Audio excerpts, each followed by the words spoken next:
Afternoon, and welcome to the Vail Resorts Fiscal Third Quarter 2024 Earnings Call.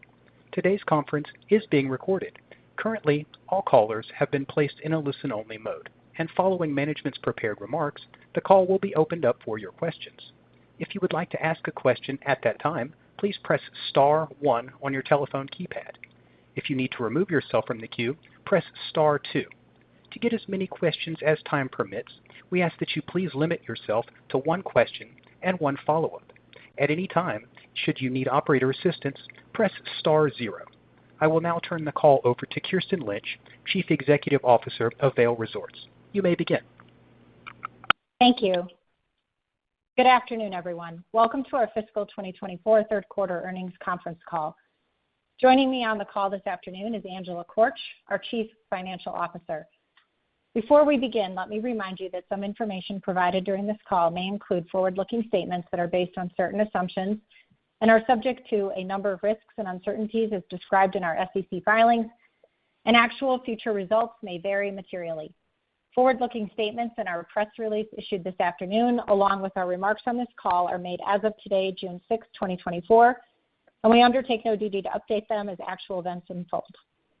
Today's remarks also include certain non-GAAP financial measures. Reconciliations of these measures are provided in the tables included with our press release, which, along with our quarterly report on Form 10-Q, were filed this afternoon with the SEC and are also available on the Investor Relations section of our website at www.vailresorts.com.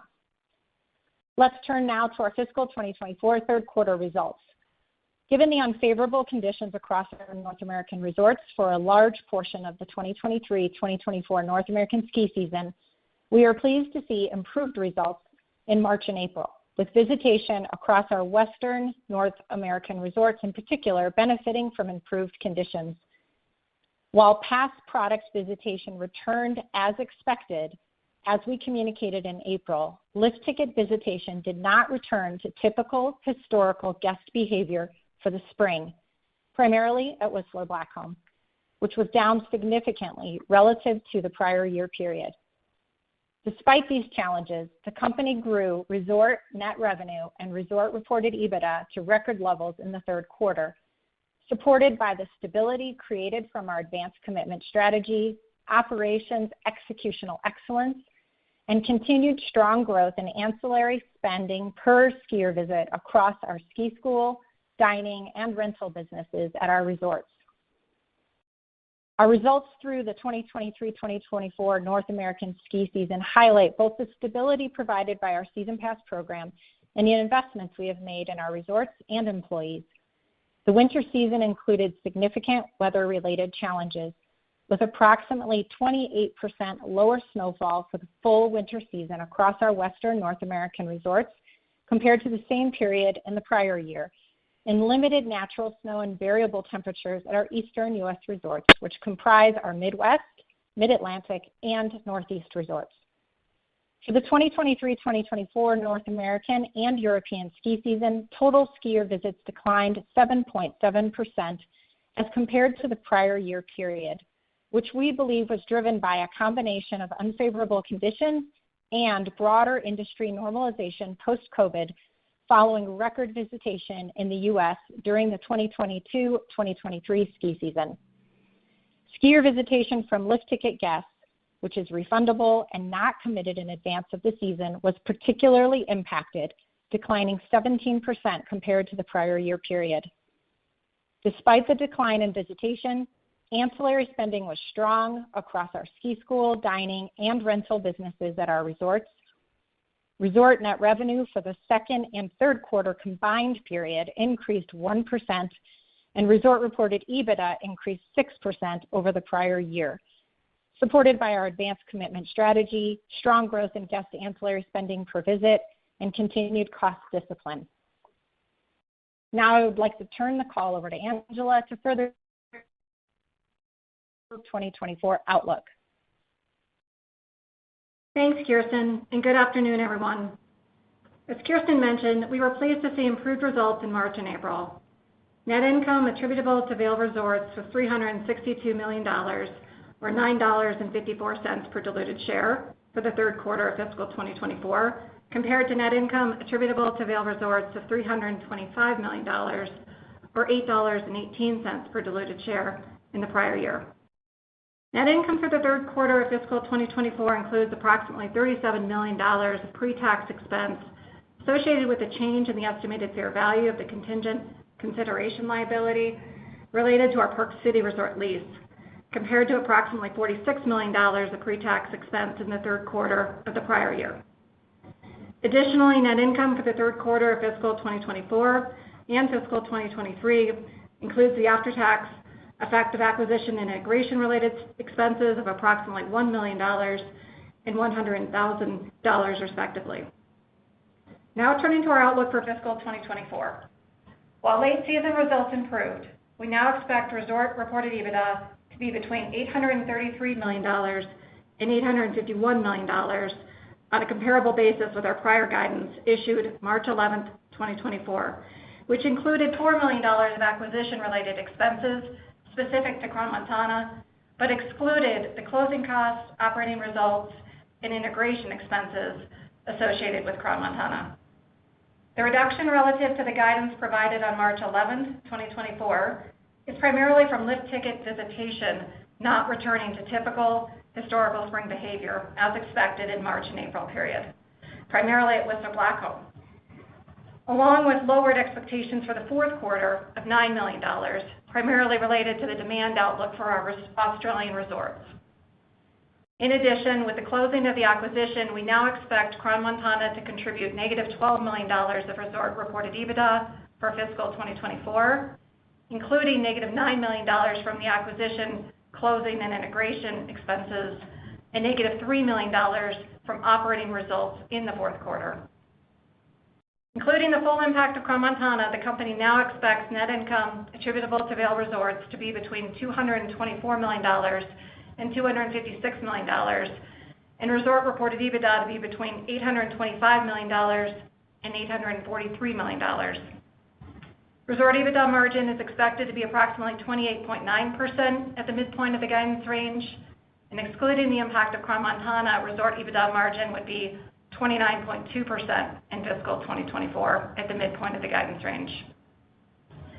The updated outlook for fiscal 2024 assumes a continuation of the current economic environment and normal weather conditions and operations throughout the Australian ski season and North American summer season, both of which begin in our fourth quarter.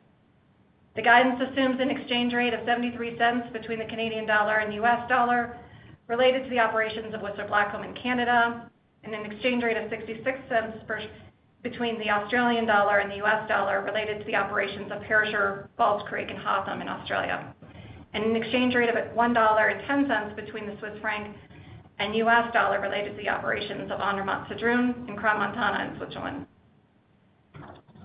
Our balance sheet remains strong, including total cash and revolver availability as of April 30, 2024, of approximately $1.3 billion, with $705 million of cash on hand and $625 million of combined revolver availability across our credit agreements. As of April 30, 2024, our net debt was 2.4 times trailing 12 months total reported EBITDA. In addition, we opportunistically extended the maturity dates on a substantial amount of our debt subsequent to quarter end.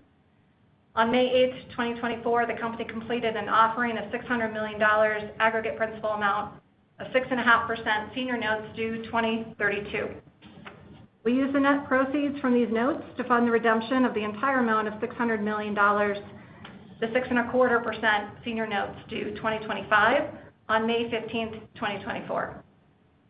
Additionally, the company completed an amendment of its Vail Holdings credit agreement to extend the maturity of the $969 million term loan and $500 million revolver from 2026 to 2029.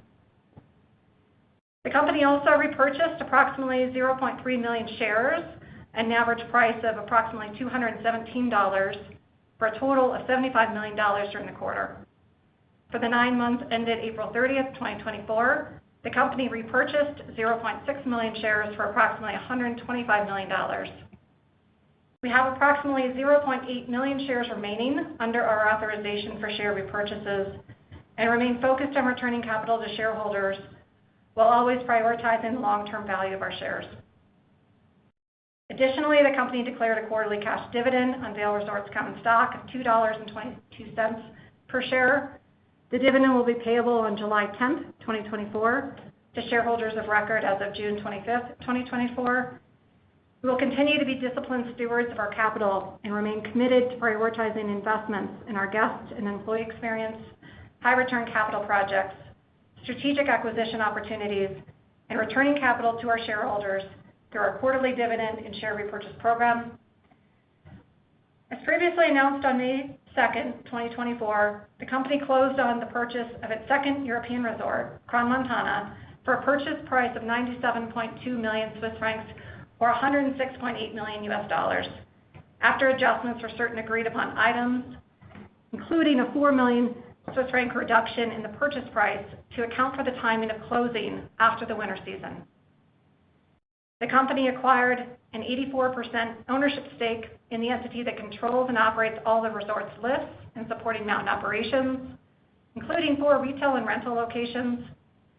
The company also acquired full ownership of Sportlife AG, increasing from the previously announced 80% ownership stake, which operates one of the ski schools located at the resort, and full ownership of 11 restaurants located on and around the mountain. This world-class resort spans over 1,400 meters, or approximately 4,600 feet of skiable vertical terrain, and 140 kilometers, or approximately 87 miles of trails. Located in the Valais canton of Switzerland, Crans-Montana is approximately 2.5 hours from Geneva and less than 4 hours from Milan and Zurich. The valuation for the entirety of the resort operations was 118.5 million Swiss francs, including approximately 7 million Swiss francs of debt that will remain in place, and adjusted for purchase price adjustments to account for seasonality and closing timing.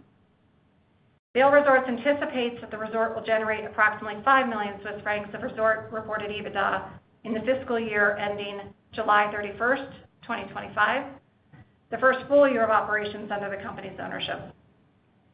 We expect significant EBITDA growth over time from the inclusion of the resort on the Epic Pass products, network synergy, and investments in the guest experience. Subject to the timing of capital project approvals and completion, Vail Resorts is planning to invest approximately 30 million Swiss francs over the next 5 years in one-time capital spending to elevate the guest experience. Normal annual maintenance capital spending is expected to be approximately 3 million Swiss francs. Now I'll turn the call back over to Kirsten. Thank you, Angela. Pass product sales through May 28, 2024 for the upcoming 2024-2025 North American ski season decreased approximately 5% in units and increased 1% in sales dollars as compared to the period in the prior year through May 30th, 2023. Pass sales dollars are benefiting from the 8% price increase relative to the 2023-2024 season, partially offset by the mixed impact from the growth of Epic Day Pass products. Pass product sales are adjusted to eliminate the impact of foreign currency by applying an exchange rate of 73 cents between the Canadian dollar and U.S. dollar in both periods for Whistler Blackcomb Pass sales.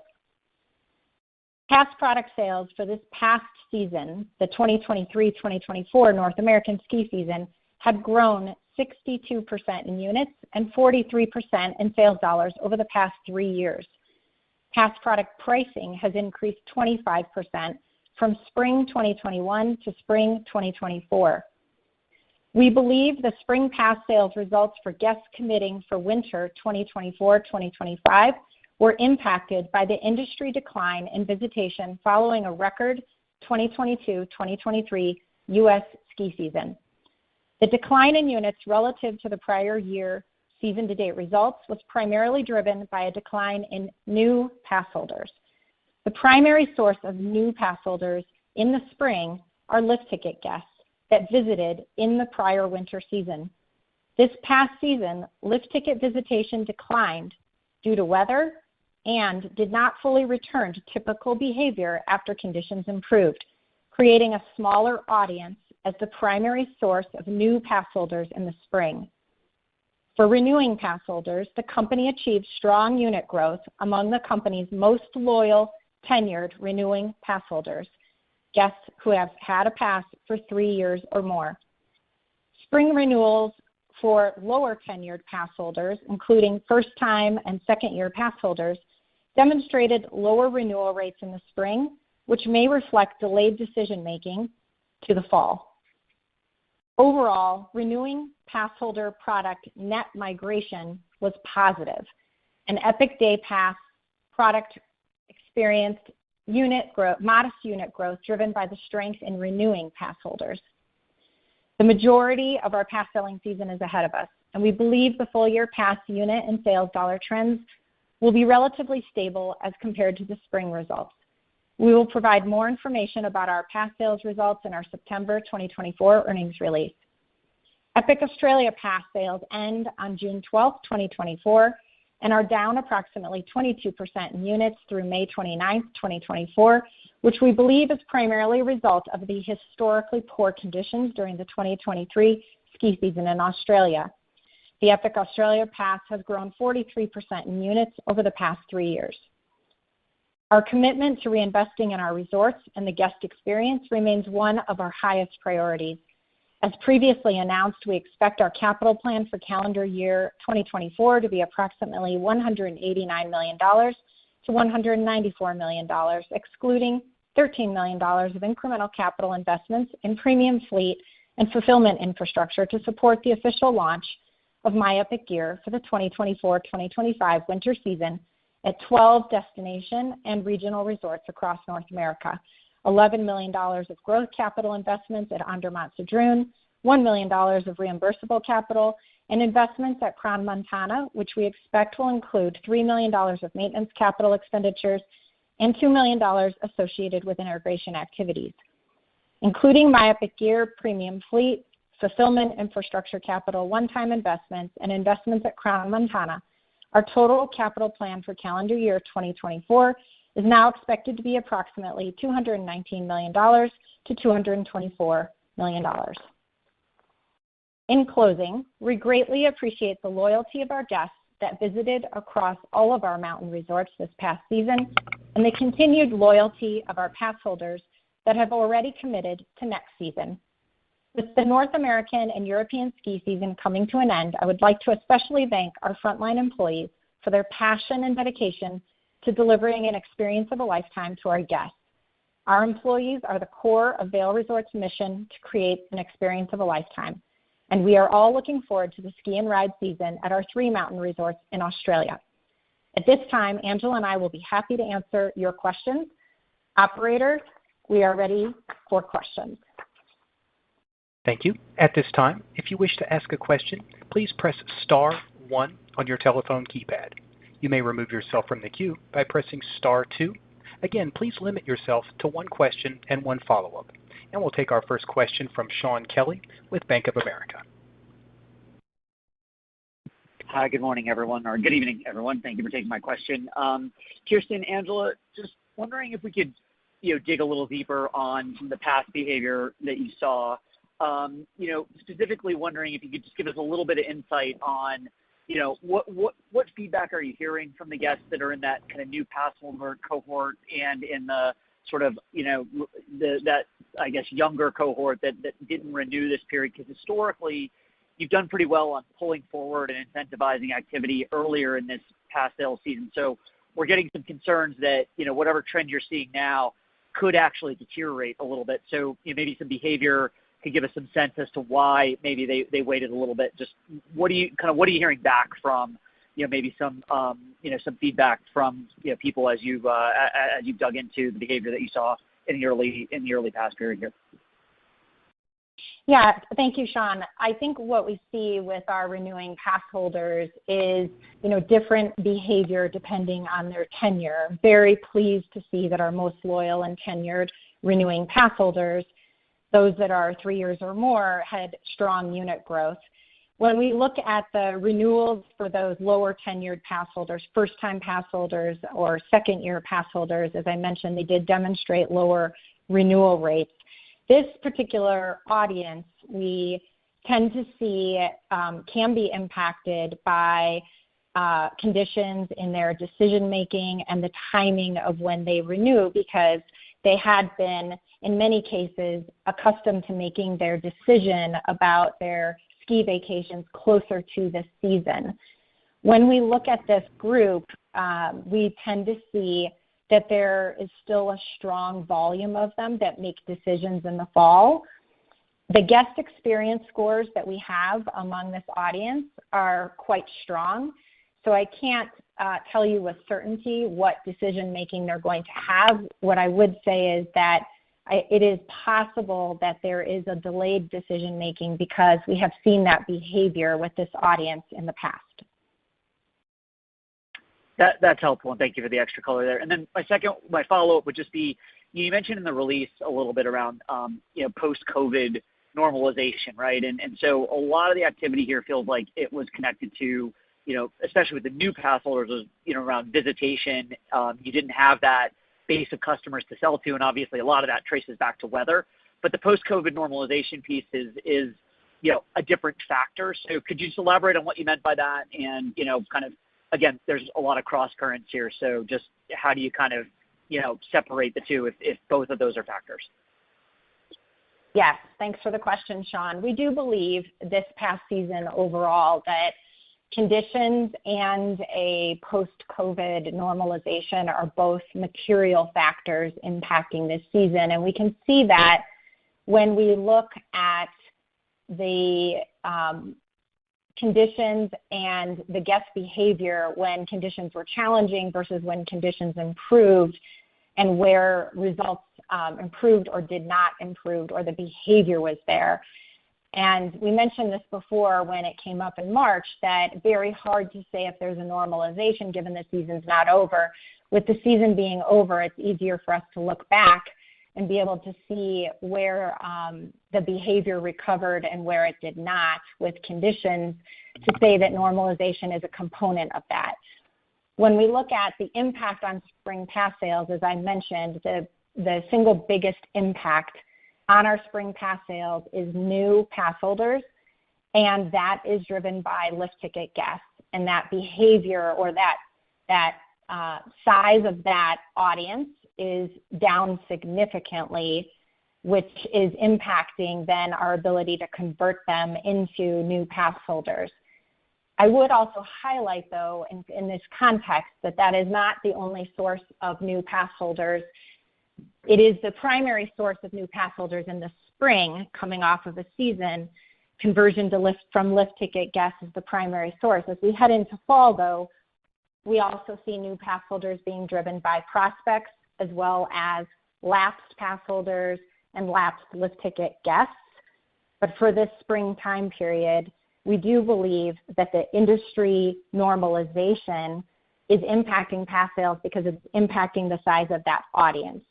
We also look at, pass holders who visited during good conditions and during poor conditions, and what is their conversion rate to a pass, and can see that conditions are a factor, but they are not the primary factor. Thank you. Our next question comes from Jeff Stantial with Stifel. Hey, great. Good afternoon, Kirsten, Angela. Thanks for taking our questions.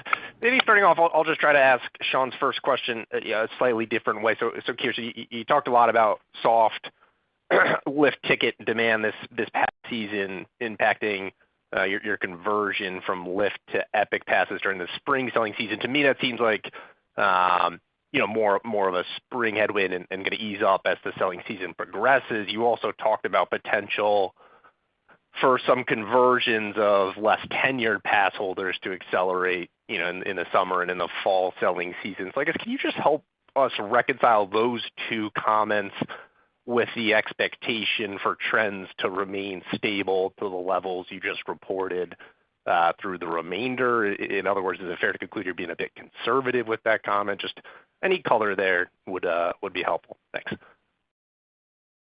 Thanks, Jeff. Yeah, I think there are a lot of different moving factors that happen, as you've highlighted, in the spring versus the fall in terms of behavior. And I did highlight, and it is possible that some of the early tenure pass holders, those first-time pass holders or second-year pass holders, shift their decision-making later in the season, as we have seen that in the past.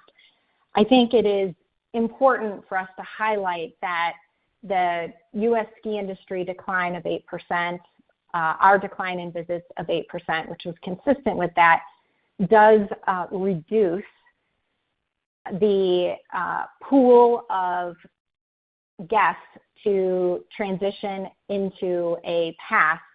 And we do believe that it is having an impact and will have an impact through the rest of the selling cycle, which is why we said that we believe that it would remain consistent. There are ebbs and flows. We are seeing a negative impact from lift tickets here in the spring. It's possible we will actually be successful with lapsed and prospect in the fall. But overall, right now, we are not projecting a material improvement for the remainder of the selling cycle. Okay, perfect. That's very helpful commentary. Thank you for that, Kirsten. And then for my follow-up, I wanted to double-click on some of the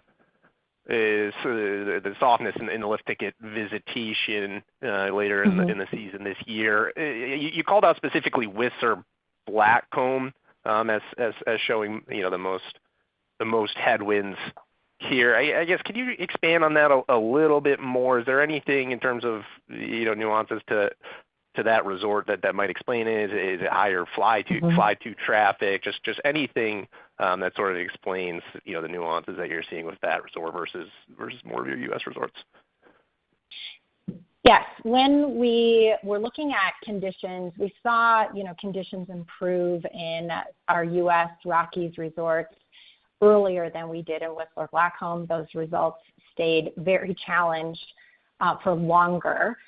So that's number one. Number two, that resort destination visitation is very important to the success of that resort. And three, lift ticket visitation is very susceptible to weather conditions. When we started heading into spring, we had noted that conditions were improving, and we expected pass visitation because we have the data and we can tell who's pre-committed, that we believe that then those guests will use their pass. And we saw that actually happen, Jeff, that the pre-committed guests returned as we expected them to. On lift tickets, we didn't expect that we were recouping what had been lost earlier in the season. We had expected typical spring historical guest behavior, and we did not see that with the improved conditions, and in particular at Whistler, where the conditions dragged on longer, and the lift ticket visitation is highly susceptible to conditions and variable, which is why we're very oriented to pass. We see the impact.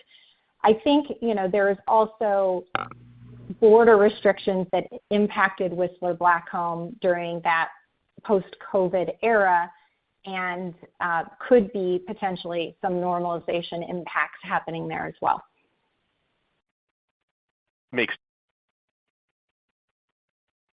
Thank you. Our next question comes from Ben Chaiken with Mizuho. Hey, how's it going?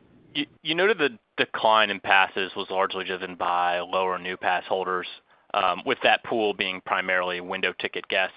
I guess it's very reasonable that the pool is smaller given the poor weather, but when you look at the penetration of that pool of single-day window guests who subsequently decided to purchase a pass, was it consistent with what you would have expected, just at a smaller scale, better or worse?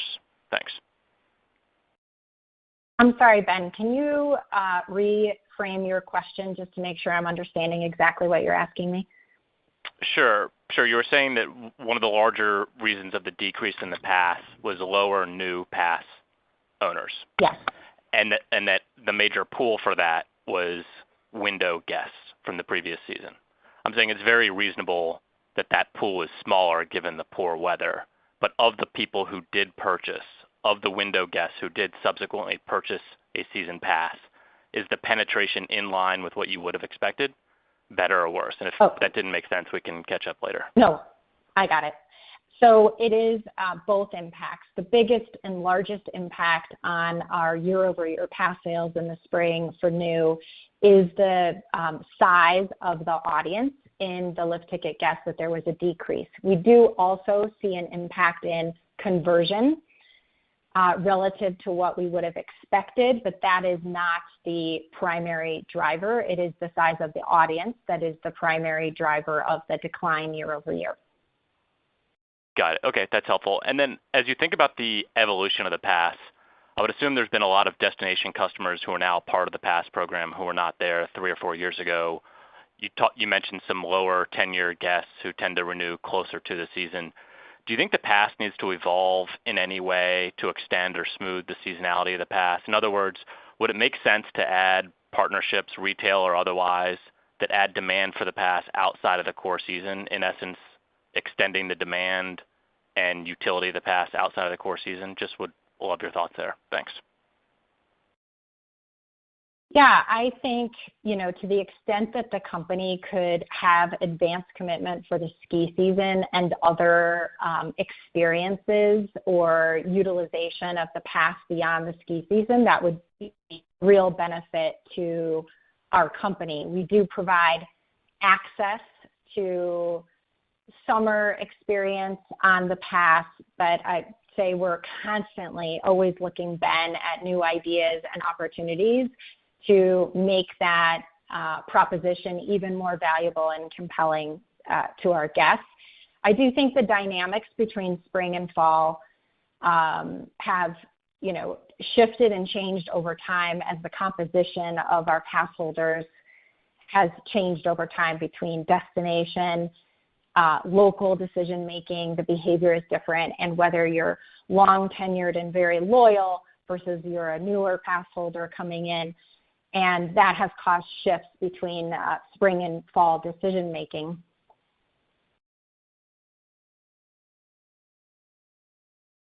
Thank you. Our next question comes from Laurent Vasilescu with BNP Paribas. Oh, good afternoon. Thank you very much for taking my question. It's noted in the press release that the Epic Australia Pass sales are down 22% in units, primarily due to weather. Kirsten, can you provide some context for the audience as to how bad the weather was in Australia this season so far? Could this be a leading indicator on how the U.S. might react if bad weather could continue for the next few seasons? And are there any learnings from Australia that you could apply when you will guide for FY25 next quarter? Yeah, Australia has had highly variable seasons. 2 years ago, a record high season of amazing conditions. And then, unfortunately, the next year, very, very, worst season in decades. So, tale of two extremes over the course of 2 years. I think that, yes, I do think that is impacting condition or the decision-making about a pass in Australia. There's other unique dynamics happening in Australia related to the economy.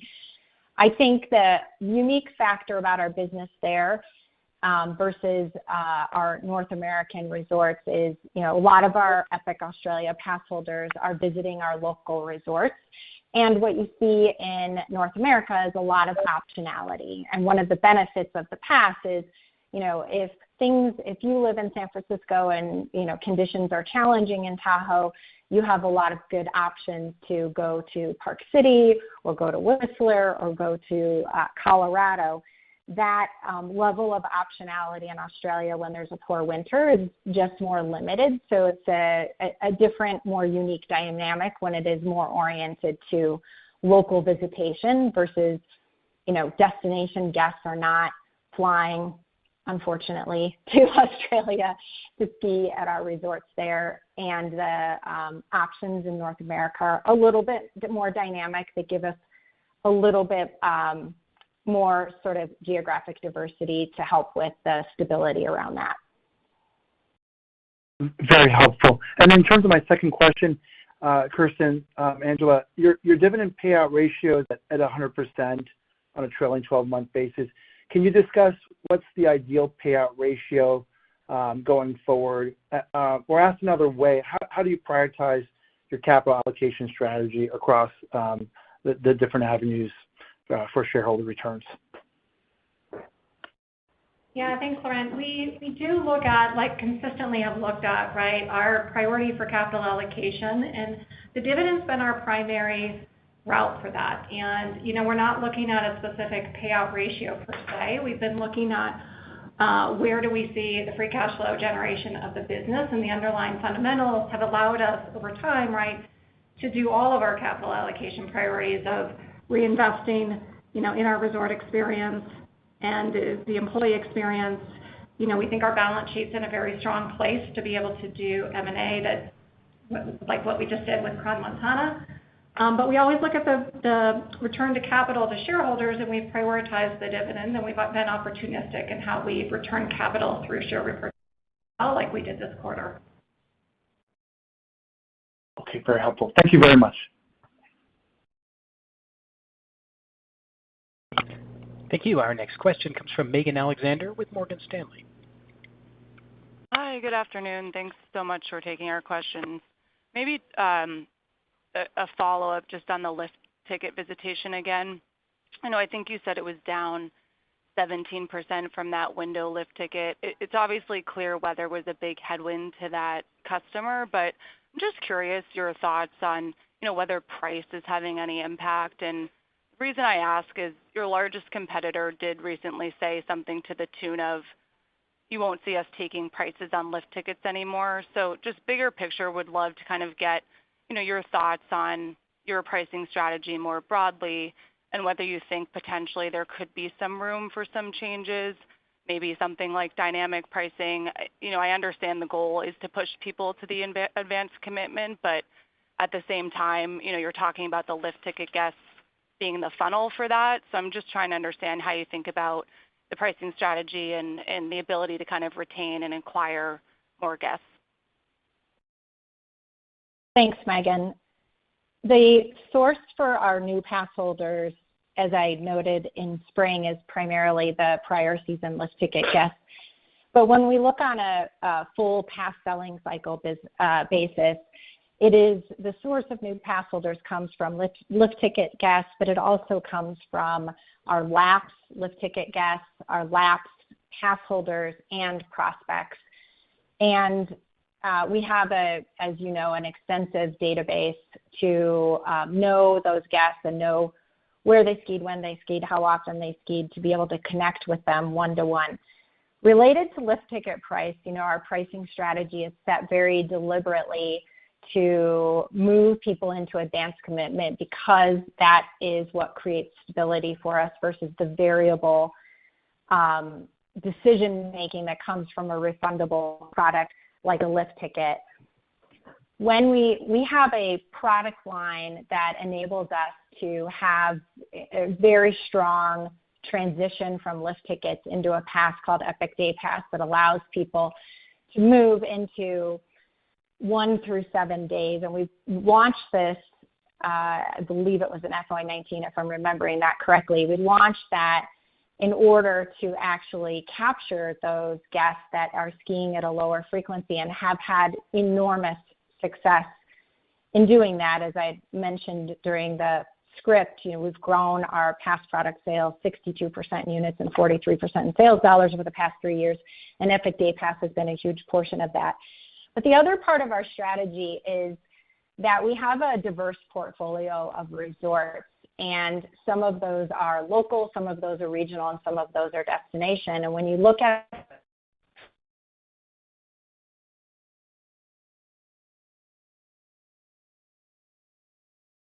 lift ticket price for a local resort versus a regional resort versus a destination resort, meaning for people who are starting the sport or taking up the sport, we don't often see them buying a plane ticket and traveling to one of the destination resorts.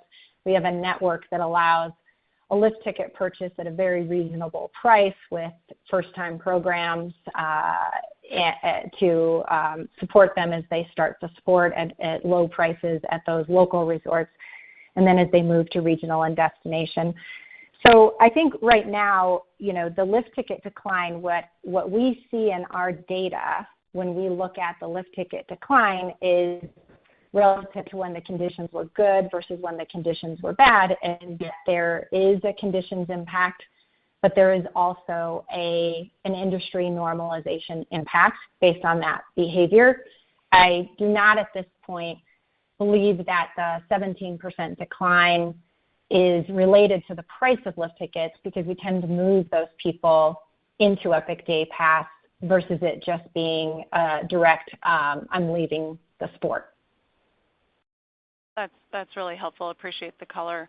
And then maybe just a follow-up to what you just said at the end there. How should we think about visitation for 2025? I guess both from an industry perspective and from a Vail perspective. I guess from the industry, you're going to be lapping a pretty challenging weather season, but perhaps there was some normalization so you don't necessarily get a full recovery.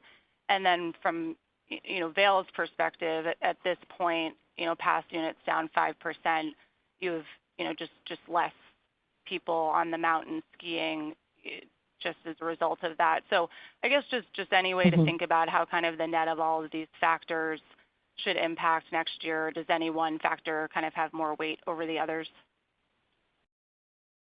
Yes, we think both are meaningful factors on visitation, the weather conditions and the normalization. We're not quantifying those yet. We will provide more information about that as we share guidance in September on the volume and our visitation expectations. On the industry normalization, it's hard to say completely whether or not that is, fully done or that continues into next year. When I look at what's happening in the travel and leisure industry and the commentary about normalization, or I look at the ski industry results, it does look like, at least in the ski industry, similar to what you're hearing in travel and leisure, that it is mostly returning back or close to sort of a normalized trend. Got it. Thank you. Thank you. Our next question comes from Patrick Scholes with Truist. Hi. Good evening, everyone.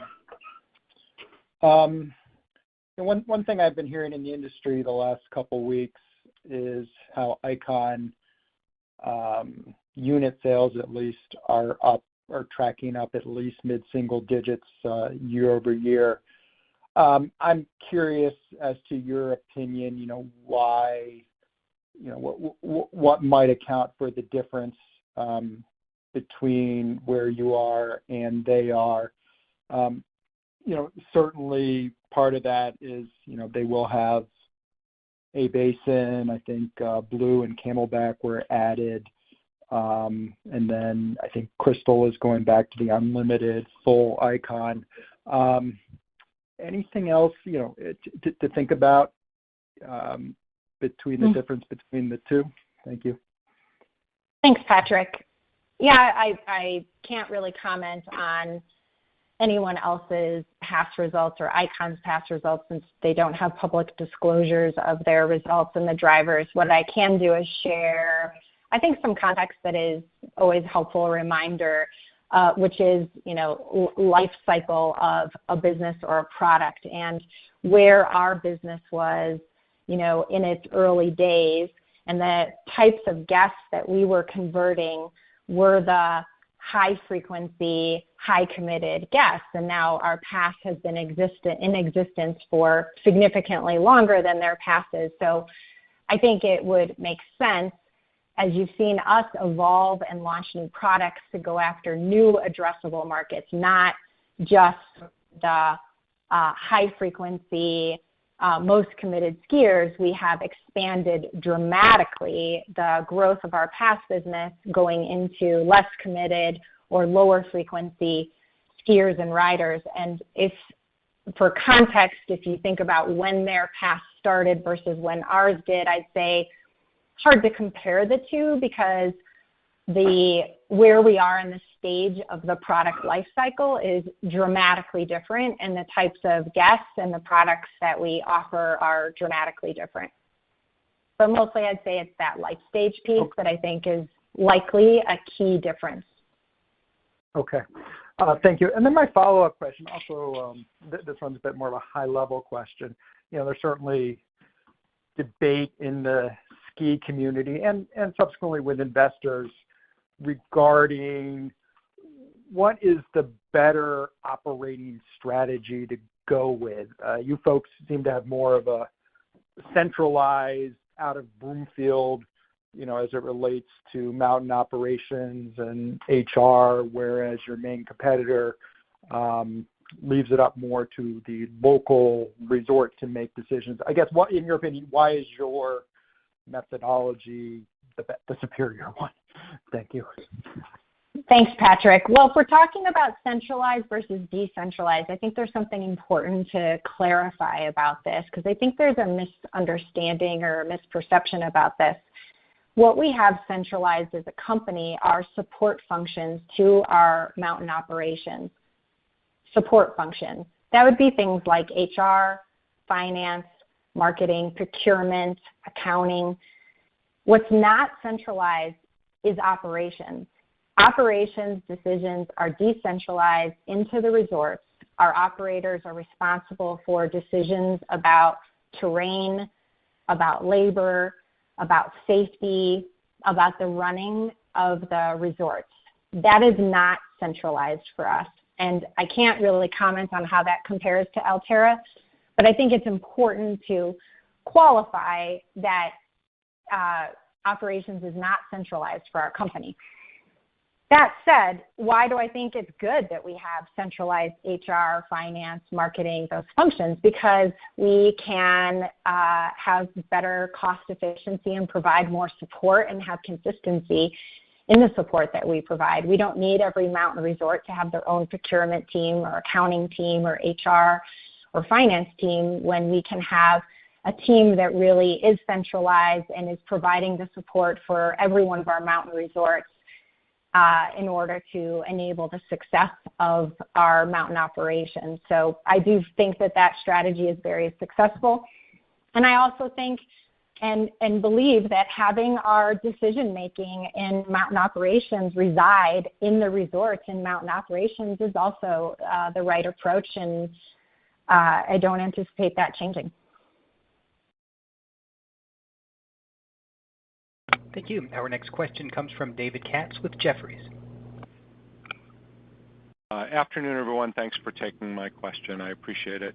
Can we just drill down a little bit on Switzerland and how we think about expectations for past sales there? Obviously, it's a ramp, but my sense is that you've included some of that in your underwriting, and would just love to hear your thoughts there. Hi, David. Yeah, thank you for the question. I do believe that Switzerland, but all of Europe, is a significant opportunity for us. And I think it is a ramp, as you highlighted. We feel incredibly positive that over the last couple of years, we've got 2 owned and operated resorts there now. And I think important for us to continue to build a strong network in order to fully unlock the potential, not unlike what happened for us in North America, where we started with a few resorts and built out the network and then really started to see the unlock on pass sales. Do I think that we will see some growth from Europe in owning Kron and Andermatt-Sedrun and having some incredible partnerships in Europe? I do. I don't think that is the trajectory change. I think it will be gradual over time, just like you saw if you go back to the early days of Epic Pass when we only had 6 or 7 resorts and we built it out over time. That is what I would anticipate would happen, and that's the vision that we have and the growth potential that we see, because as you know, the skier market in Europe is significant, and there are not a lot of resort networks, and there are not a lot of multi-resort passes that offer the type of access, value, and stability that we are capable of offering. But it is definitely a long-term growth strategy that will take time. Understood. And as my follow-up, I wanted to ask about the new app and any data points, any learnings, any benefits, anything that's knowable there would be great. Thanks. Yeah, the new app is on track with our expectations. I'm really pleased with, in particular, one of the most critical innovations that we have in the app is, as you know, mobile pass and mobile lift ticket, which we believe is important because it actually improves the guest experience and moves guests out of the ticket lines or waiting for their pass or ticket to arrive in the mail. It also reduces plastic and RFID waste and cost. And all of that delivered on track with our expectations in year one. Most importantly, the experience at the base lifts was delivered what we expected for the guest. We're expanding that into Whistler Blackcomb, and my hope and my goal is for next season that we increase adoption among our guests and start to move more and more of our guests into using their phone for mobile pass and mobile lift tickets, David, but also as a key source for information, including My Epic Assistant, which we will be piloting, which will also create cost efficiency for us in the future. So I would say all of those things are on track with our expectations, and I'm excited to see what the second year holds in terms of guest adoption, given that people are using their phones for everything now. Thank you. Our next question comes from Chris Woronka with Deutsche Bank. Hey, thanks. Good afternoon, everyone. First question is kind of on the hotel side, and I know when you guys initially talk about guidance in September, you typically look at what you've got on the books on the hotel side and I know it's really for peak periods. But as you look back now at the end of the ski season, were those hotel bookings, do they offer the same level of predictive value that they used to or that you expect, or do we just have to say that the weather, is impacting things more than the initial hotel bookings? Yeah, thanks, Chris, for the question. We do, when we go into the season, right, we're always looking at our best indicator being pass sales, but also always, comment on what we're seeing really kind of more close in, right, for those holiday period lodging bookings. And so it is a factor that we look at, and we do kind of keep continuing monitoring that. And I think what you saw for this year is you did see a lot of the resort markets actually not fill in as expected as you went through the season for both the same factors that we're talking about in terms of some of this normalization in, I think, travel behavior, but also, from the conditions likely impacting the lodging fill-in, if you will, from there as well. And, for the resort communities, we saw really occupancy declines around 4 points for the winter season. Okay.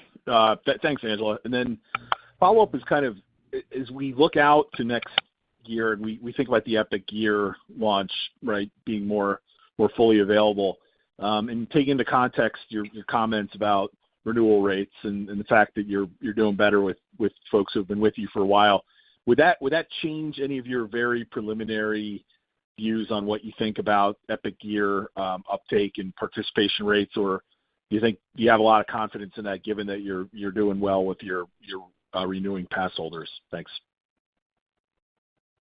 Thanks, Chris. I feel pretty good about our assumptions on My Epic Gear, but of course, we will revisit those and refine those as we get our budget in place for providing guidance for next year. But I think that the beauty of the My Epic Gear business is that everyone needs gear, right? It's not discretionary. Everyone needs gear. So it's really incumbent on us to convince our guests that that this is the better option for either owning or renting gear, because it's a subscription and we have it ready there for you. It's more convenient and you can get the best and latest gear. So I feel that is a very compelling idea, because everyone needs gear. And so when you think about the addressable market for it, the addressable market is large, very large, and that's why I see the potential there. So regardless of high tenured or low tenured, I think it's a very compelling proposition, and it's on us to prove that to our guests.